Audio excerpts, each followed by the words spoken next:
नमस्कार विद्यार्थियों। आज का हमारा टॉपिक रहेगा गांधी जी के आर्थिक विचार। बीए भाग प्रथम का दूसरा प्रश्न पत्र प्रतिनिधि भारतीय राजनीतिक विचारक में हम महात्मा गांधी के विचारों पर चर्चा कर रहे हैं। गत व्याख्यान में भी महात्मा गांधी के राज्य संबंधी विचारों पर हमने विस्तार पूर्वक अध्ययन किया और उसमें प्रतिनिधित्व और बहुमत के शासन के बारे में गांधी के विचारों को पढ़ा। उसी क्रम में महात्मा गांधी ने आर्थिक या अर्थव्यवस्था के बारे में जो अपने विचार व्यक्त किए हैं, उनके अनुसार सच्चा अर्थशास्त्र नैतिकता के महान नियमों के प्रतिकूल हो ही नहीं सकता। सच्चा अर्थशास्त्र सामाजिक न्याय चाहता है। वह प्रत्येक व्यक्ति का, यहाँ तक कि दुर्बल व्यक्ति का भी सामाजिक हित चाहता है और अच्छे जीवन के लिए यह आवश्यक भी है। गांधी जी के जब हम आर्थिक विचारों की बात करते हैं तो उनमें कुछ महत्वपूर्ण बातें आती हैं, जैसे औद्योगिकरण का विरोध करना, कुटीर उद्योग धंधों का समर्थन, व्यक्तिगत संपत्ति और प्रन्यास धारणा। इसी के साथ उन्होंने अपरिग्रह का सिद्धांत दिया और वर्ग सहयोग की धारणा भी प्रतिपादित की।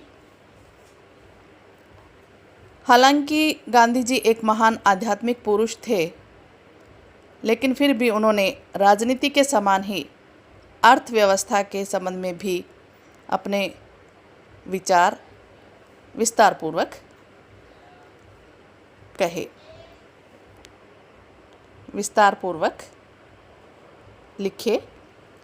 तो सबसे पहले जब हम बात करें गांधी के विचारों की, तो उसमें यही बात उभर कर आती है कि उन्होंने औद्योगिकरण का विरोध किया। इसी नैतिक दृष्टिकोण के कारण गांधी जी के द्वारा औद्योगिक क्रांति और उसके परिणाम स्वरूप उत्पन्न केंद्रीकृत अर्थव्यवस्था का विरोध किया गया है। बड़े उद्योग धंधों की स्थापना के लिए बहुत अधिक मात्रा में कच्चे माल और बहुत अधिक मात्रा में निर्मित पदार्थों के विक्रय के लिए बड़े बाजारों की आवश्यकता होती है। इसी के साथ कच्चे माल और बड़े बाजारों की खोज की यह प्रवृत्ति साम्राज्यवाद और उपनिवेशवाद को भी जन्म देती है और यह सरासर नैतिकता के विरुद्ध है, ऐसा गांधी का मानना था। गांधी जी हमेशा बड़ी मशीनों को मानव जाति के लिए अभिशाप मानते थे और उनका विचार था कि समाज में घृणा, द्वेष और स्वार्थ में जो वृद्धि दिखाई देती है, वह सब मशीनों का ही फल है। मशीनों के प्रयोग के परिणाम स्वरूप ही मानव का शारीरिक एवं नैतिक पतन हुआ। औद्योगिकरण के परिणाम स्वरूप धन थोड़े से व्यक्तियों के हाथ में केंद्रित हो जाता है और बहुसंख्यक वर्ग को अत्यधिक निर्धनता में अपना जीवन व्यतीत करना होता है। तो इस प्रकार औद्योगिकरण से शोषण को प्रोत्साहन मिलता है। औद्योगिकरण से बेकारी भी बढ़ती है, क्योंकि मानवीय श्रम का स्थान तो मशीनें ले लेती हैं। और यदि किसी देश के साधनों और काम की तुलना में जनशक्ति कम हो तो मशीनों का प्रयोग उचित ठहराया जा सकता है, लेकिन जब पहले से ही काम और साधन कम तथा जनशक्ति अधिक हो तो औद्योगिकरण से लाखों करोड़ों व्यक्ति बेकार हो जाते हैं। इन सब के अतिरिक्त औद्योगिकरण का एक दोष या एक कमी उन्होंने यह भी बताई कि केंद्रीकृत उत्पादन के परिणाम स्वरूप राजनीतिक शक्ति का भी केंद्रीकरण हो जाता है, जो कि लोकतंत्र और मानवीय स्वतंत्रता इन दोनों के ही विरुद्ध है। पर इसका मतलब ये नहीं है कि गांधी जी सभी प्रकार के मशीनों के प्रयोग के पूर्णतः विरुद्ध रहे हैं। मशीनों के प्रयोग के संबंध में उनका साधारण स्पष्ट विचार था, ये सिद्धांत था कि जो मशीनें सर्वसाधारण के हित साधन में काम आती है, उनका प्रयोग तो उचित है, लेकिन कुछ मशीनों के द्वारा विनाशकारी और मानव के शोषण को प्रोत्साहन मिलता है, उनको हमेशा त्यागना चाहिए। तो इसी तरह जब हम उनके आर्थिक विचारों की बात करते हैं तो उसमें उन्होंने कुटीर उद्योग धंधों का समर्थन किया। गांधी जी के द्वारा औद्योगिकरण का विरोध किया गया, परंतु उसके साथ ही कुटीर उद्योग धंधों पर आधारित एक ऐसी विकेंद्रित अर्थव्यवस्था का प्रतिपादन किया गया जिसके अंतर्गत प्रत्येक गांव एक आर्थिक इकाई के रूप में कार्य करता है। वे खादी को भारत की राजनीतिक एवं आर्थिक समस्याओं का अमोघ हल मानते थे और उनके द्वारा आर्थिक क्षेत्र में स्वदेशी के विचार का प्रतिपादन किया गया। गांधी जी का विचार था कि प्रत्येक देश की अर्थव्यवस्था वहाँ की जलवायु, भूमि तथा वहाँ के निवासियों के स्वभाव को ध्यान में रखते हुए निश्चित ही की जानी चाहिए और इन बातों के आधार पर जहाँ तक भारत का संबंध है, भारत के लिए कुटीर उद्योग धंधों की व्यवस्था ही सर्वोत्तम है। इसी तरह से जब उनके व्यक्तिगत संपत्ति और प्रन्यास की धारणा पर विचार पड़ते हैं तो आर्थिक विषमताओं का अंत करने के पक्ष में हमेशा रहे हैं महात्मा गांधी, लेकिन वे आर्थिक समानता स्थापित करने के साम्यवादी ढंग से सहमत कभी नहीं रहे, जिसके अंतर्गत धनिकों से उनका धन बलपूर्वक छीनकर उसका सार्वजनिक हित में प्रयोग करने की बात कही जाती है। गांधी जी का विचार था कि हिंसात्मक होने के कारण साम्यवादी पद्धति उपयोगी नहीं हो सकती और पूंजीपति वर्ग को पूर्णतया नष्ट कर देने से समाज उनकी सेवाओं से वंचित रह जाएगा। इस बारे में गांधी जी का विचार था कि यदि सत्य और अहिंसा के आधार पर सार्वजनिक हित के लिए व्यक्तिगत संपत्ति ली जा सके तो ऐसा अवश्य ही किया जाना चाहिए, लेकिन यदि धनिक वर्ग ऐसा करने के लिए तैयार न हो तो स्वयं की संपत्ति के संबंध में उनके दृष्टिकोण में परिवर्तन किया जाना चाहिए। धनिकों के दृष्टिकोण में परिवर्तन के लिए महात्मा गांधी के द्वारा प्रन्यास सिद्धांत या जिसे हम ट्रस्टीशिप थ्योरी भी कहते हैं उसका प्रतिपादन किया गया। इसके अनुसार धनिकों को चाहिए कि वे अपने धन को अपना न समझकर समाज की धरोहर समझें और उसमें से अपने ऊपर जीवन निर्वाह मात्र के लिए खर्च करते हुए शेष धन समाज के हित में या समाज के हित के कार्यों में लगाएं। गांधी जी का कहना था कि जो धनिक ऐसा न करे उनके विरुद्ध भी शक्ति का प्रयोग नहीं किया जा सकता, वरन अहिंसात्मक असहयोग और सत्याग्रह द्वारा उनका हृदय परिवर्तन करके उन्हें सत्य के मार्ग पर लाए जाने का प्रयास जरूर किया जाना चाहिए। लेकिन यदि पूंजीपति प्रन्यासी के रूप में कार्य करने में नितांत असफल रहें तो शासन के द्वारा उनके उद्योगों को अपने हाथ में ले लिया जाना चाहिए और उनका संचालन लाभ के लिए नहीं वरन मानवता के कल्याण के लिए किया जाना चाहिए। तो इस तरह गांधीवादी अर्थव्यवस्था का लक्ष्य सामाजिक न्याय की स्थापना करना है, लेकिन वे सामाजिक न्याय की स्थापना के लिए केवल अहिंसात्मक साधनों का ही प्रयोग करने के पक्ष में रहे हैं और ये बहुत ही महत्वपूर्ण विचार गांधी जी के हैं जो उन्होंने भारत के संदर्भ में दिए और भारत के लिए बहुत उपयोगी विचार माने जाते हैं। इसी के साथ उन्होंने अपरिग्रह का सिद्धांत भी दिया। आर्थिक अन्याय और असमानता को दूर करने के लिए गांधी जी का एक अन्य विचार यह भी रहा है कि जीवन में अपरिग्रह के सिद्धांत को अपनाया जाना बहुत ज़रूरी है।